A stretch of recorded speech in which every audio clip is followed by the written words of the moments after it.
had met a friend for lunch one afternoon when in the midst of our discussion, I had brought up how God had been working in my life. She had been sharing about her journey and where she was. At first I hesitated about saying anything at all because I was worried that she thought I would be Bible thumping. But I decided not to let that voice stop me from what could be a life-changing moment for a friend. So I said 9 words that would change someone's life forever.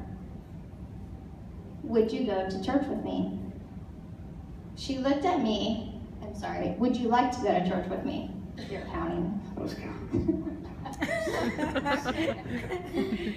She looked at me and she smiled.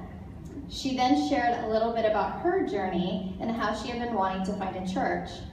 Wow, I had thought to myself, I'm glad I brought it up. I told her about my path in finding Saddleback and how I had been connected here to the Huntington Beach campus.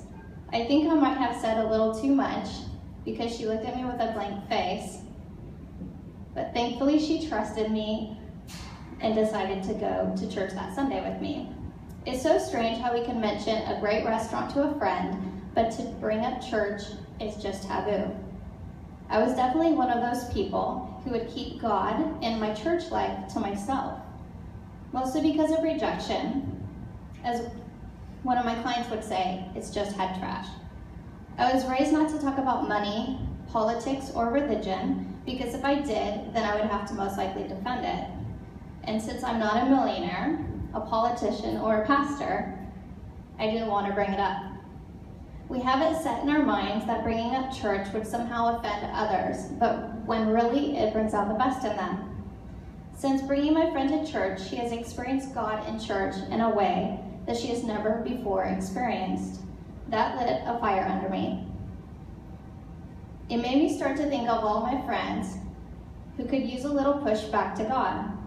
If there's one thing I would say is to take a leap of faith and ask a friend, but don't stop there, ask others. And if they say no, keep asking, because who knows, one day they might actually say yes.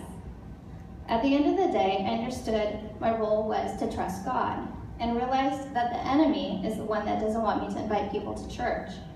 So I've decided to let my life be used by God, not the enemy, and I took a chance with someone who could benefit from church just as much as I have. Go Seahawks!